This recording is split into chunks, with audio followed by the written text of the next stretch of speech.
Hai guys, welcome to Denny Santoso TV episode ke-5. Oke, di episode keempat kemarin saya udah ngebahas tentang think problem solving. Menariknya adalah ketika Anda sudah mempraktekkan semuanya itu, otak Anda akan bekerja dengan cara yang berbeda karena otak itu bisa dilatih ya. Jadi kalau biasanya Anda ngelihat sesuatu kemudian problem, ketika Anda sudah biasa mencari atau melihat sesuatu sebagai sebuah peluang, maka otak Anda itu sudah terbiasa banget untuk melihat bahwa this is an opportunity nih. Ini ada peluang baru nih, Jadi otak Anda akan mulai berpikir secara berbeda. Nah, di episode kelima kali ini saya ingin membawa hal tersebut ke sesuatu yang baru, yang lebih long term game kita ngomongnya gitu ya. Jadi episode kali ini kita akan membahas tentang game plan. Jadi di dalam hidup ini semuanya itu ada aturannya semuanya. Ada aturannya sih sebenarnya, semuanya lah ya. Istilahnya rule itu kita sebutnya sebagai game plan di sini. Jadi misalkan nih waktu Anda sekolah pun ya, Anda diajak bermain, Anda diajak berolahraga, misalkan ada basket, ada volley, ada whatever, sepak bola, whatever, semuanya itu ada game plan-nya kan, ada rule-nya, ada cara ngitungnya. Kapan menang, kapan kalah, kapan melanggar peraturan, semuanya itu ada. Kemudian Anda mau misalkan ada perkendaraan di jalan deh, ada rambu-rambu semuanya. Anda nggak bisa nyelonong begitu aja. Anda langsung ditangkap polisi nanti kalau misalkan Anda ngawur begitu aja. So basically semua itu ada aturannya. Anda sekolah pun diajarkan dari dulu sampai sekarang itu ya, mulai dari playgroup, whatever, terserah. Habis itu TK, habis itu SD, SMP, SMA, kuliah. Basic ya, ini ngomong basic ya. Anda mau pindah-pindah juga nggak masalah. Misalkan Anda mau homeschool, whatever. Tapi basicnya itu adalah rule yang sudah ditentukan oleh masyarakat. Jadi semuanya itu sudah ada rule-nya. Bahkan Anda nggak mungkin kan tahu-tahu lihat orang habis itu ngerampok orang gitu. Itu kan melanggar rule namanya, dan Anda bisa kena bisa dipenjara, whatever, kayak gitu. Yang artinya adalah bahwa semuanya ini ada rule-nya. Sekarang misalkan Anda bermain game. Kita ngomong game deh, ngomong apa ya, game PlayStation gitu. PlayStation. Semuanya juga ada rule-nya, bahkan sampai diciptakan yang namanya game guides. Supaya Anda bisa mengoptimize cara bermain Anda sehingga Anda bisa mendapatkan hasil yang luar biasa banget. Jalan biasa, main game biasa versus orang yang menggunakan game guide. Hopefully apa kalau kita pakai game guide? Hopefully kita bisa mendapatkan hasil yang maksimal. Lebih cepat tamat, lebih cepat, lebih dapat senjatanya lebih banyak, whatever lah. Banyak ya kayak begitu. Tapi ada cara untuk nge-tweak sehingga game plan ini bisa dicapai, bisa dijalankan sesuai game plan, mencapai goal dengan lebih cepat gitu ya. Nah, sekarang kita ngomongin semuanya ini game plan. Kalau nggak ada game plan, maka chaos, maka semuanya akan berantakan. Bayangin aja, nyetir deh, nggak ada peraturan, hajar deh, semuanya, nggak ada yang namanya kalau jalan harus di kiri, kemudian yang dari berlawanan harus dari kanan di Indonesia kayak begitu. Misalkan itu nggak ada, hajar aja gitu. Sebentar tabrakan itu, like every second ada kecelakaan di jalan raya, ya kan? Jadi semuanya itu memang ada game plan-nya.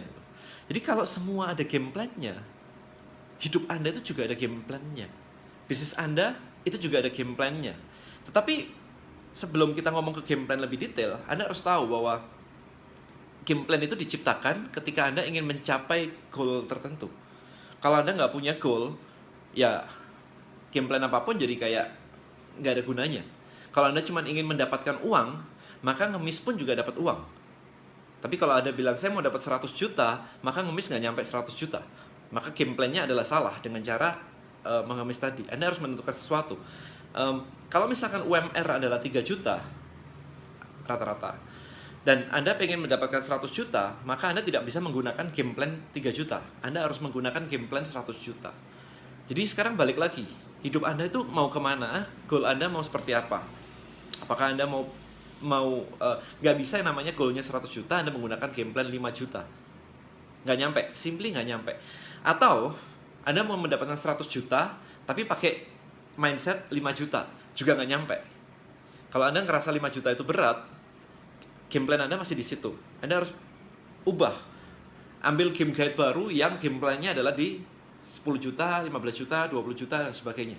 Itu ya. Jadi harus ada pemikiran seperti itu. Kalau Anda nggak ngerasa nggak menggunakan pemikiran seperti itu, ya nggak akan nyampe kemana-mana. Basically seperti itu. Nah, oke. Dari luar sana banyak sekali game plan secara garis besar ya, game plan yang mengajak orang menjadi entrepreneur, dari employee ke entrepreneur. Problemnya adalah entrepreneur dan employee itu nggak ada yang salah ya, nggak harus kayak semua orang berangkat terus ke entrepreneur, nggak, no. Saya nggak mau menggarisbawahi bahwa entrepreneur itu benar dan kemudian employee itu salah, nggak, saya nggak mau ke sana sih. Semuanya it's okay, it's panggilan sendiri-sendiri gitu ya, nggak ada. Yang penting ada excellent di bidangnya masing-masing. Entrepreneur ya excellent, entrepreneur yang fail juga banyak. Jadi employee yang excellent juga bagus, nggak ada masalah. Employee yang fail juga banyak gitu ya, jadi sama-sama aja. Nah, tapi saya ingin membawa perspektifnya ke arah yang misalkan seperti ini. Banyak orang pengen berpindah dari employee ke entrepreneurship, tapi nggak ngerti game plan-nya. Nah, sekarang Anda bayangin ya, game plan di employee dibawa di game plan di entrepreneurship. Simply nggak akan nyambung. Saya akan bikin another video tentang perbedaan mindset kedua ini, tapi nggak di video ini. Yang penting hari ini saya ingin menggarisbawahi, menekankan tentang perlunya sebuah game plan. Jadi Anda harus tahu, ketika Anda mau lompat ke entrepreneurship, Anda harus tahu Anda mesti ngapain aja.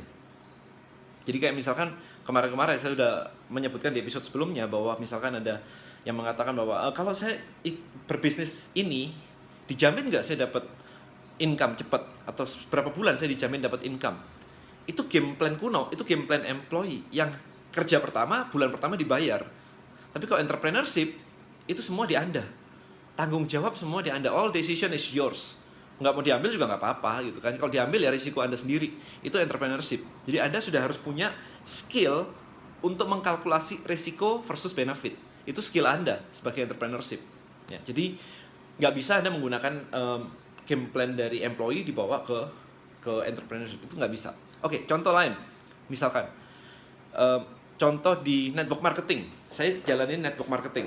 Network marketing ini enak banget dibuat contoh. Karena apa? Join-nya simple. Anda join sangat murah. Anda kalau misalkan bikin toko, bikin franchise, whatever, itu biaya initial capitalnya itu gede banget. Bisa puluhan juta, bisa ratusan juta.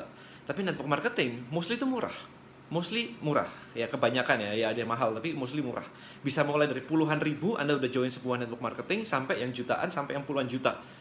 Kalau franchise biasanya lebih, 100 juta, 200 juta lebih. Bahkan saya pernah franchise yang sampai 15 miliar gitu saya pernah dengar gitu ya. Jadi karena mudah dan murah, maka banyak orang yang jump into this network marketing, berharap dapat duit banyak, karena yang diiming-iming adalah duit banyak, which is true. Problemnya satu adalah game plan-nya nggak ngerti. Jadi join berharap ngomong ke teman-teman sebentar, habis itu banyak yang ikut, habis itu banyak duitnya gitu kan, passive income gitu kan ngomongnya. That's bullshit, man. Anda nggak akan bisa menjalankan apapun kalau Anda nggak memiliki game plan. For example ya, di network marketing ada structure-nya, game plan-nya dari awal adalah bahwa Anda harus bisa yang namanya ngundang orang. Anda nginvite orang untuk ketemu. Kalau nginvite aja nggak bisa, terus gimana Anda mau jelasin bisnis Anda? Itu satu. Kedua, habis invite, Anda harus bisa yang namanya presentation, prospecting, jelasin ini barangnya apa. Kalau dari sini proses ini aja nggak bisa, ini sales proses ya. Kalau ini aja nggak bisa, ya Anda nggak bisa ke step berikutnya, nggak bisa goal.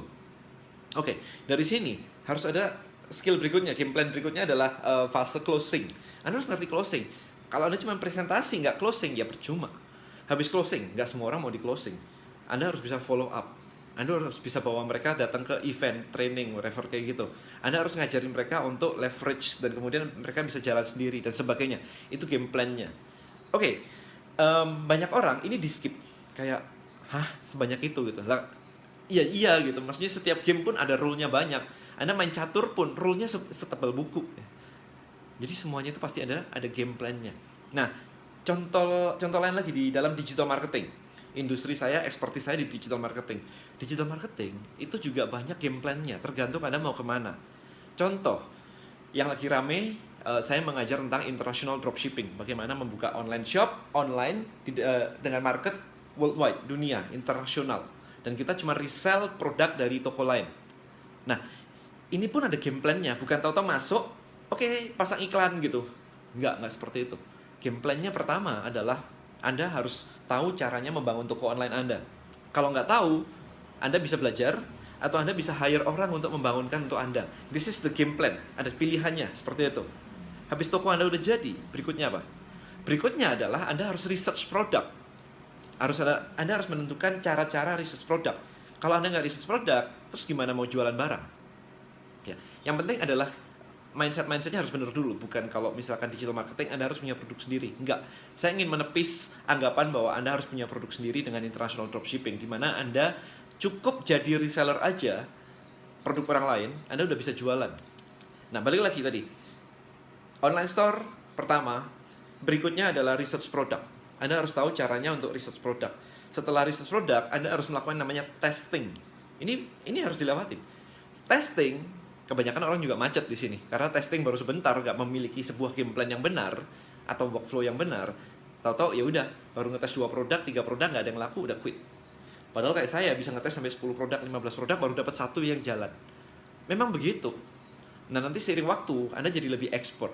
Ya, Anda jadi lebih expert, Anda jadi kayak oh kayaknya ini lebih laku nih kalau di gini. Nah, itu butuh pengalaman, butuh waktu.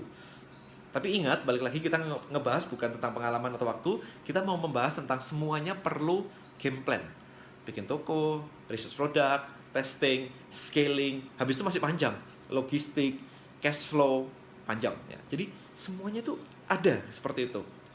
Nah, sekarang terakhir adalah bagaimana dengan karir Anda?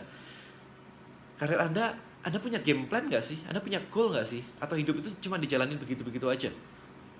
Hidup Anda gimana? Karir Anda gimana? Hidup Anda gimana? Apakah Anda cuma mau kayak begitu-begitu aja? Nah, untuk Anda yang misalkan mengatakan bahwa butuh modal besar, Anda bisa nonton episode 2 Denny Santoso TV, episode kedua. Di situ saya menjelaskan step-step yang saya akan lakukan ketika saya harus mulai lagi semuanya dari nol dengan modal minim. Ya paling enggak Anda di zaman sekarang, Anda bayangkan dibandingkan dengan zaman dulu. Zaman sekarang it's very easy to make money. Ada platform-platform. Ada Facebook video, ada YouTube, ada Snapchat, ada whatever panjang, ada Instagram semuanya. Anda bisa connect with a lot of people, Anda bisa connect ke orang-orang yang hebat, ketemu mentor, bertanya, semuanya bisa. Zaman dulu, zaman kayak gak usah panjang-panjang deh, 30 tahun yang lalu orang tua kita atau nenek kita deh, Anda ingat nenek Anda deh, nenek kakek Anda deh. Gimana mereka caranya untuk fight harus hidup? Di zaman sekarang, karena banyaknya teknologi seperti itu, kegalauan dibawa ke sosial media jadi kegalauan massal, which is itu annoying banget, sucks banget. Di Facebook saya kayak begitu, saya hide semuanya. Saya nggak ngebacain timeline dengan berita-berita kayak begitu karena itu buang-buang waktu. Hoax demi hoax, saya nggak mau hidup saya lompat dari hoax yang satu ke hoax yang lain ya. Jadi pikirkan apa goal Anda, kemudian breakdown game plan Anda itu seperti apa. Jangan goalnya ini game plannya pakai yang salah. Anda mau saya di Malang, dari Malang saya mau ke Jakarta, saya pakai game plan bahwa saya harus bawa sepeda ke Jakarta. Bisa sih, tapi berapa lama untuk nyampe ke Jakarta? Sementara sudah ada yang namanya pesawat. Nah, jadi kalau Anda nggak ngerti, Anda simply nanya aja. One last message adalah learn about modeling. Jadi kalau saya simply gini aja. Kalau Anda mau ketemu orang yang bisa menghasilkan 100 juta sebulan, Anda datengin orang itu nanya. Jangan dipikirin sendiri. Karena kalau Anda pikirin sendiri, semuanya itu terbatas ke otak kita. Jadi saya selalu datang ke mastermind di luar negeri. Kemarin saya barusan dari episode ketiga ya, saya barusan dari Cologne, Germany. Itu ke sana demi apa? Mendengarkan, belajar bareng dengan orang-orang yang luar biasa di luar negeri sana. Jadi kalau nggak ngerti, mending nanya daripada kita mikirin sendiri nggak bisa, ya udah hidup itu kayak begini ya. Ya itu hidup menurut otak Anda masing-masing. Padahal di luar sana masih gede banget. Oke, itu aja. Hopefully Anda mendapatkan banyak sekali manfaat. I'll see you in the next video guys. Bye-bye.